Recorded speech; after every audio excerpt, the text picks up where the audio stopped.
আজকের পর্বটি শুরু করব আল্লামা ইকবালের প্রথম উর্দু দার্শনিক কাব্যগ্রন্থ বাঙ্গে দাঁড়ায়ে উল্লেখিত কবিতার দুটি লাইন দিয়ে, যা প্রকাশিত হয়েছিল 1924 সালে।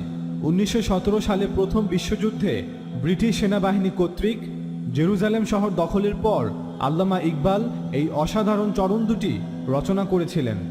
আল্লামা ইকবাল তার কাব্যগ্রন্থ বাঙ্গে দাঁড়ায়ে লেখেন, খুল গা ইয়াজুজ और माजूज के लश्कर तमाम चश्मे मुस्लिम देख ले तफसीर हरफी अनसिलोन, যার অর্থ ইয়াজুজ ও মাজুজের সকল সৈন্যদলকে মুক্ত করে দেওয়া হয়েছে, মুসলিমদের চক্ষু ইয়ানসিলুন শব্দের অর্থ দেখে নাও।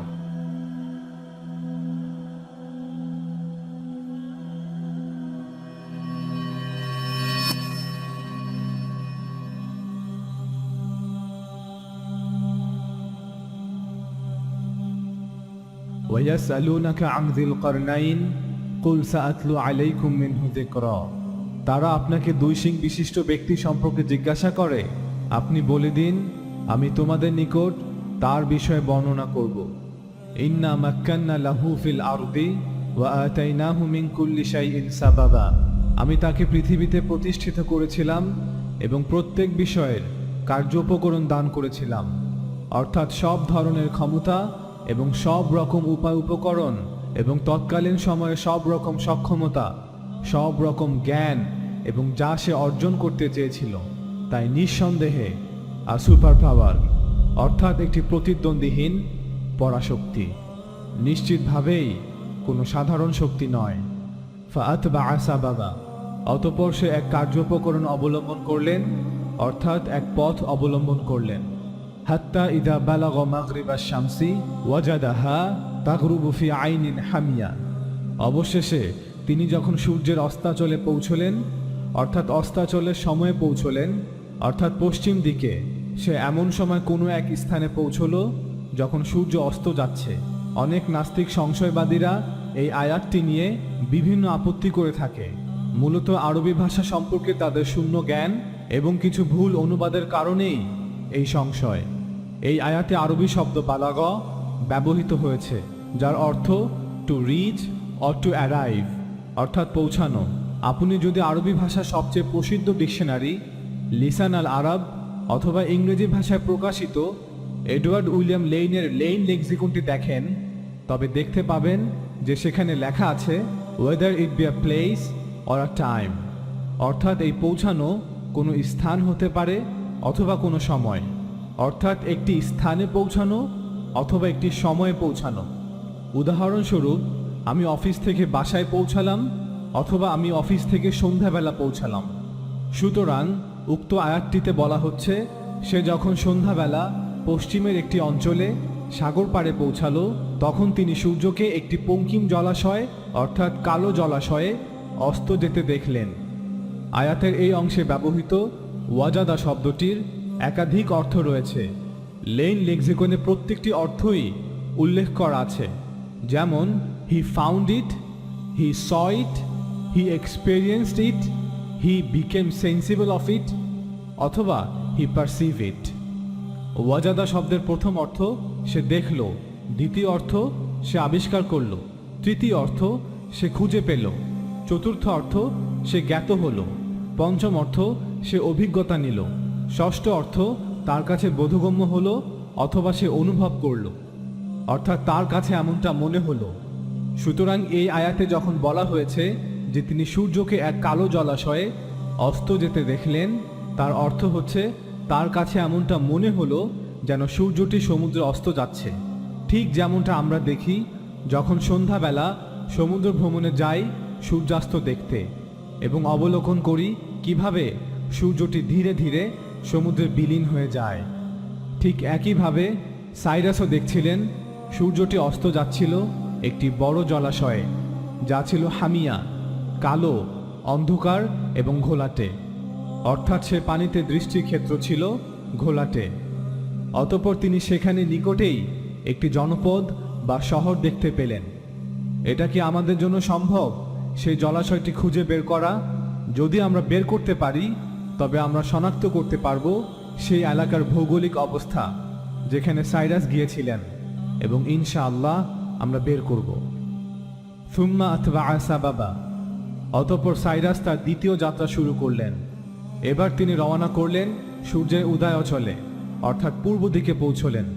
এবং যখন তিনি পৌঁছলেন যতটুকু তিনি যেতে চেয়েছিলেন, লাম নাজআল লাহুম মিন দুনিহা সিতরা, তিনি সেখানে এমন এক জাতিকে দেখলেন যাদের জন্য আল্লাহ কোনো আড়াল সৃষ্টি করেননি, বা যাদের জন্য আল্লাহ এই আবরণ ছাড়া কোনো আবরণ দেননি। অর্থাৎ একটি জাতি যারা সেখানে আদিম উপায়ে অত্যন্ত সহজ সরলভাবে বসবাস করত, এবং সাইরাসও তাদেরকে সেভাবেই থাকতে দেন এবং চলে আসেন। এরপর তিনি তার তৃতীয় সফরের জন্য রওনা হলেন। সুম্মা আতবাআ সাবাবা, তিনি আরেক পথ ধরলেন। হাত্তা ইদা বালাগা বাইনা সাদ্দাইন, অবশেষে যখন তিনি দুই পর্বত প্রাচীরের মধ্যস্থলে পৌঁছলেন, অর্থাৎ দুই পর্বত শ্রেণীর মধ্যস্থলে, ডান দিকেও পর্বত শ্রেণী, বাম দিকেও পর্বত শ্রেণী, মাঝখান দিয়ে একটি গিরিপথ এবং পাহাড়গুলোর মধ্যস্থল দিয়ে একটি গিরিপথ। আমরা কি পারবো খুঁজে বের করতে সেই পর্বত শ্রেণী এবং সেই গিরিপথের ভৌগোলিক অবস্থান, যেখানে একটি মাত্র গিরিপথ দুই পর্বত শ্রেণীর মধ্য দিয়ে? তিনি যখন সেখানে একটি জনপদ, একটি জাতিকে পেলেন, লা ইয়াকাদুনা ইয়াফকাহুনা কাওলা, যারা তার কথা একেবারেই বুঝতে পারছিল না এবং যাদের ভাষা তিনিও বুঝতে পারছিলেন না, কারণ তাদের ভাষা ছিল একদমই আলাদা এবং অপরিচিত, কারণ আশেপাশের অঞ্চলের ভাষার সাথে এই ভাষার কোনো সংযোগ ছিল না।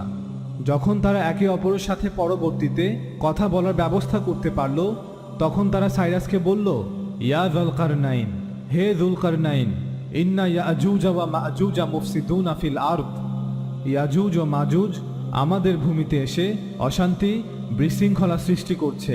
হে যুলকারনাইন, আপনি আমাদের সাহায্য করুন। আপনি এক মহান ক্ষমতাধর রাজা, আপনি কি এই গিরিপথের মধ্যখানে একটি দেয়াল বাঁধ নির্মাণ করে দিবেন, যাতে এই গিরিপথ ব্যবহার করে তারা আর এই দিকে আসতে না পারে, যাতে করে আমরা তাদের আক্রমণ হতে রক্ষা পাই। আমরা আপনার রাজত্বকে স্বীকার করছি এবং আমরা আপনাকে অর্থ দিতেও তৈরি আছি। সাইরাস বললেন, আমার অর্থের প্রয়োজন নেই, আমার প্রতিপালক আমাকে যে সামর্থ্য দিয়েছেন তাই যথেষ্ট এবং উত্তম। অতএব তিনি প্রাচীর তৈরি করার জন্য একমত হলেন। তোমরা সবাই বরং আমাকে শ্রম দিয়ে সাহায্য করো এবং আমি একটি মজবুত প্রাচীর তৈরি করে দিচ্ছি। আতুনি জুবারল হাদিদ, তোমরা লৌহদণ্ডগুলো এখানে জমা করো। সুতরাং ভৌগোলিক অবস্থানটি এমন হতে হবে যেখানে আয়রন ওর, আকরিক লোহার খনি আছে, এবং স্থানটি এমন হতে হবে যেখানে পর্বত শ্রেণী রয়েছে এবং যেখানে একটি মাত্র গিরিপথ রয়েছে, এবং স্থানটি এমন হতে হবে যার পশ্চিমে একটি বড় জলাশয় রয়েছে, যেই জলাশয়ের দৃশ্যক্ষেত্র অন্যান্য জলাশয় থেকে খোলা এবং অস্পষ্ট, এবং যার পূর্ব দিকেও আরেকটি জলাশয় রয়েছে, এবং সেই দুই জলাশয়ের মাঝখানে একটি পর্বতশ্রেণী যার মধ্যখান দিয়ে একটি মাত্র গিরিপথ, এবং যেখানে আকরিক লোহার খনি আছে। সাইরাস বললেন, তোমরা লৌহপিণ্ডগুলো এখানে আনো এবং পিণ্ডগুলো গিরিপথের মাঝখানে রাখার পর যখন গিরিপথটি বন্ধ হয়ে গেল, এবার পিণ্ডগুলোকে উত্তপ্ত করতে থাকো। যখন লৌহপিণ্ডগুলো উত্তপ্ত লাল হয়ে গেল, তখন তিনি বললেন, এই গলিত তামাগুলো এখানে নিয়ে আসো এবং গলিত তামাগুলোকে উত্তপ্ত লৌহপিণ্ডগুলোর উপর ঢেলে দাও, যাতে পরবর্তীতে লৌহপিণ্ডগুলোতে মরিচা না পড়ে। আল্লাহ তাআলা ৯৬ নম্বর আয়াতে সাদাফাইন শব্দটি ব্যবহার করেছেন, কিন্তু এর আগে ৯৩ নম্বর আয়াতে সাদ্দাইন শব্দটি ব্যবহার করেছেন।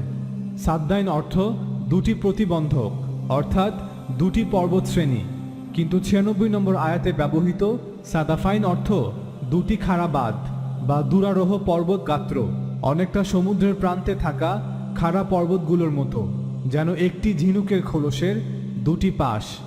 ঝিনুকটিকে খুললে দেখবেন নিচের দিকে মিলানো কিন্তু উপরের দিকে খোলা, আর সেই গিরিপথটা দেখতে এমনটাই ছিল, নিচের দিকে সংযুক্ত তবে উপরের দিকে উন্মুক্ত এবং আলাদা।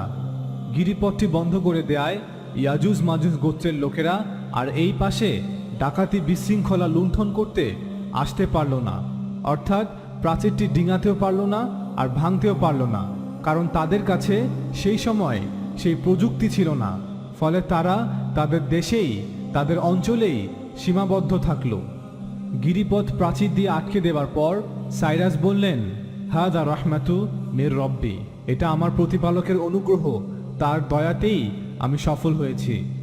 ফাইদা জাআ ওয়া'দু রব্বি জাআলাহু দাক্কা, যখন আমার প্রতিপালকের প্রতিশ্রুত সময় আসবে তখন তিনি এই প্রাচীরটিকে চূর্ণ বিচূর্ণ করে দিবেন, এবং আমার প্রতিপালকের প্রতিশ্রুতি সত্য, অর্থাৎ ভবিষ্যতে এই বাঁধটিকে ভেঙে ফেলা হবে। এর অর্থ এই নয় যে আল্লাহ তাআলা নিজে এসে এই বাঁধটিকে ভেঙে দিবেন, বরং ভবিষ্যতের কোনো এক সময়ে এই বাঁধটিকে ভেঙে ফেলা হবে। এবার চলুন ছবিগুলো দেখি। এটা হচ্ছে ককেশাস মাউন্টেন রেঞ্জ, ককেশাস পর্বতশ্রেণী। সাদা অংশগুলো পর্বতচূড়া জমে থাকা বরফ। ঠিক পশ্চিমে একটি জলাশয় যার নাম ব্ল্যাক সি, অর্থাৎ কৃষ্ণ সাগর বা কালো সাগর। হাজার হাজার বছর ধরে সবাই এই জলাশয়টিকে ব্ল্যাক সি বা কৃষ্ণ সাগর নামেই চিনে। এই ব্ল্যাক সি এর পানি অন্য সাগরগুলো থেকে কিছুটা ঘোলাটে, অস্বচ্ছ। আপনি যদি মেডিটারিয়ান সি অর্থাৎ ভূমধ্য সাগরে যান, দেখবেন আপনি বেশ কিছু মিটার পানির নিচ পর্যন্ত পরিষ্কার স্বচ্ছভাবে দেখতে পাবেন, কিন্তু আপনি ব্ল্যাক সিতে গেলে তার চেয়ে অনেক কম স্বচ্ছভাবে পানির নিচ পর্যন্ত দেখতে পাবেন। কৃষ্ণ সাগরে প্রতি বছর বিভিন্ন নদ নদী থেকে প্রচুর মিষ্টি পানি প্রবাহিত হয়, এবং সি অফ আজব থেকেও প্রচুর সেমি ফ্রেশ ওয়াটার প্রবাহিত হয় বলে এই সাগরের স্যালিনিটি অর্থাৎ লবণাক্ততা অন্যান্য সাগর থেকে প্রায় 50% কম। ফ্রেশ এবং সেমি ফ্রেশ পানি মিশ্রিত হয় বলে এই সাগরের পানির স্বচ্ছতাও তুলনামূলকভাবে কম। আর কৃষ্ণ সাগরের ঠিক পূর্বেই রয়েছে আরেকটি সাগর, এর নাম ক্যাসপিয়ান সি বা ক্যাসপিয়ান সাগর। কৃষ্ণ সাগর থেকে ক্যাসপিয়ান সাগরের দূরত্ব প্রায় 700 কিলোমিটার, আর এই দুই সাগরের মধ্যখানে রয়েছে এই ভূমিটি।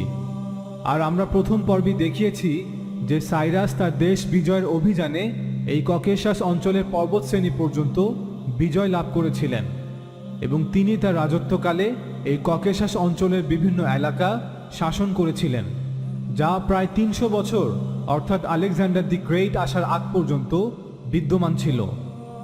এনসাইক্লোপিডিয়া ব্রিটানিকাতে বলা আছে, দারিয়াল গোর্জ হচ্ছে রাশিয়া এবং জর্জিয়ার সীমান্ত এলাকা। এই গর্জের উত্তর থেকে রাশিয়া এবং দক্ষিণ পাশ জর্জিয়া। এই গোর্জের মধ্য দিয়ে একটি ছোট নদী বয়ে গেছে, যার মধ্য দিয়ে পাহাড়ের চূড়ায় জমে থাকা গ্লেশিয়ার বা বরফ গলে প্রবাহিত হয়। এই গোর্জের নামের উৎস হচ্ছে ফার্সি শব্দ দারে অ্যালান থেকে, যার অর্থ গেট অফ অ্যালান বা অ্যালানদের দরজা বা অ্যালানদের প্রবেশদ্বার। গোর্জটিকে পারস্য ও রোমানদের সময় সুরক্ষিত করা হয়, যখন যারা এই অঞ্চলটিকে শাসন করেছে। দারিয়াল গোর্জের দুর্গটি বিভিন্ন নামে পরিচিত, ইবারিয়ান গেটস অথবা ককেশিয়ান গেটস, অর্থাৎ আইবেরীয় দরজা বা ককেশীয় দরজা। জর্জিয়ান অ্যানাল অর্থাৎ জর্জিয়ান ইতিহাস বা জর্জিয়ান পুরাকাহিনীতে এই গোর্জটিকে দারিয়ালানি বলা হয়েছে।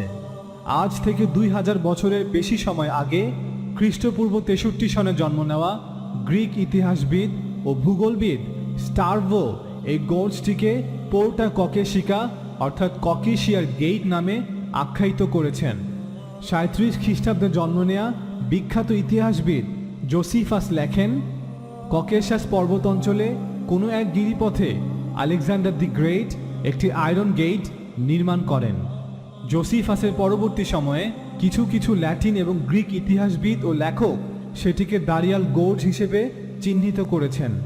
আলেকজান্ডারের পর 252 খ্রিস্টাব্দে পারস্য সাম্রাজ্য পুনরায় দারিয়াল গোর্জের নিয়ন্ত্রণ ফিরে পায়, যখন তারা কিংডম অফ আইবেরিয়াকে পরাজিত করে ককেশাস অঞ্চলে বিজয় লাভ করে। 644 খ্রিস্টাব্দে হযরত ওমর রাদিয়াল্লাহু তাআলা আনহুর শাসনামলের শেষ বছর মুসলিমরা দারিয়াল গোর্জের নিয়ন্ত্রণ নেয়, যখন মুসলিমরা ককেশাস অঞ্চলে বিজয় লাভ করে। পরবর্তীতে 1120 খ্রিস্টাব্দে মুসলিমদের পরাজিত করে এই অঞ্চলের নিয়ন্ত্রণ নেয় কিংডম অফ জর্জিয়া। পরবর্তীতে কয়েক শত বছর মঙ্গোলরা এই অঞ্চল শাসন করে। 1600 খ্রিস্টাব্দে ইরানের মুসলিম সাফাবিদ সাম্রাজ্য পুনরায় ককেশাস অঞ্চলের নিয়ন্ত্রণ ফিরে পেলে এই গর্জটিকে তারা পরোক্ষভাবে নিয়ন্ত্রণ করে।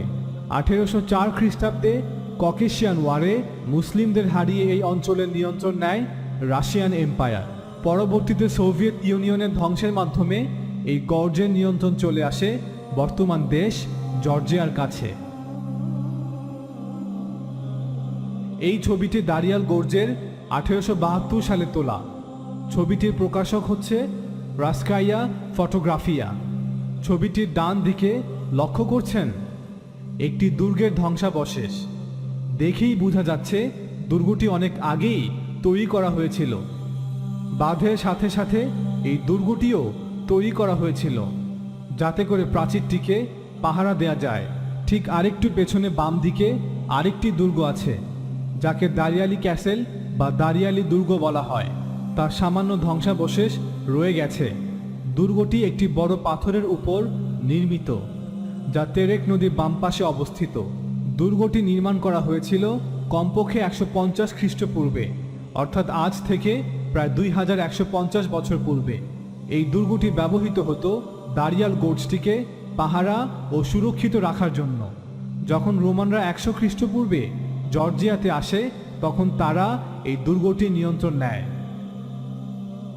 এটি দারিয়াল গোর্জের একটি দৃশ্য। ছবিটি 1881 সালে অঙ্কিত।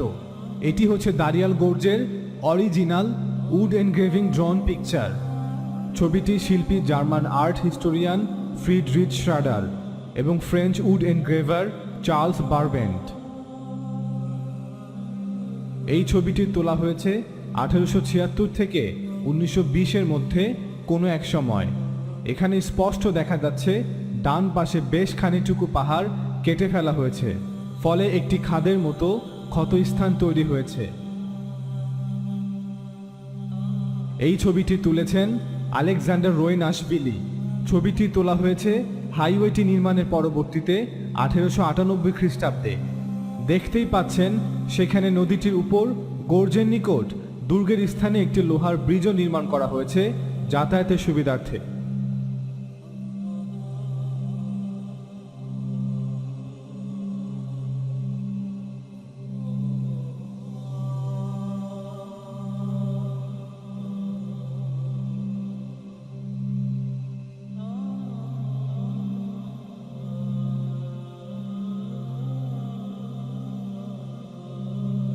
দারিয়াল গোর্জের এই ছবিটি 1884 সালে অঙ্কিত।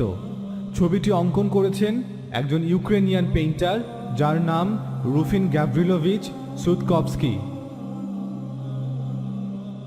1799 সালে প্রথম এই গিরিপথ দিয়ে কংক্রিটের রাস্তা নির্মাণের কাজ শুরু করে রাশিয়ান মিলিটারি, যা পরবর্তীতে কয়েক দফা সংস্কার করা হয় এবং পাহাড়ের মধ্য দিয়ে কয়েকটি টানেলও নির্মাণ করা হয় এবং রাস্তাটির নামকরণ করা হয় জর্জিয়ান মিলিটারি হাইওয়ে। রাস্তাটির দৈর্ঘ্য প্রায় 212 কিলোমিটার, যা জর্জিয়ার রাজধানী তিবলিসি থেকে রাশিয়ার একটি শহর যা ককেশিয়াস অঞ্চলের উত্তরে ভ্লাদিকাফকাস পর্যন্ত দীর্ঘ। এটি একটি আকর্ষণীয় হাইওয়ে যেটা উঁচু পর্বতের মাঝখান দিয়ে এঁকে বেঁকে চলে গেছে। এই হাইওয়েটি কোনো কোনো ক্ষেত্রে 2300 মিটারেরও বেশি উচ্চতায় পৌঁছেছে। ঐতিহাসিকভাবে দারিয়াল গোর্জ খুবই গুরুত্বপূর্ণ, কেননা এটাই ককেশাস পর্বতশ্রেণীকে অতিক্রমের একমাত্র পথ এবং রেকর্ডেড হিস্ট্রি অনুযায়ী খ্রিস্টপূর্ব 150 সাল থেকে এই দারিয়াল গোর্জটি দুর্গ হিসেবে ব্যবহৃত হয়ে আসছে এবং দারিয়াল গোর্জে অবস্থিত দুর্গগুলির ধ্বংসাবশেষ আজও দৃশ্যমান রয়েছে।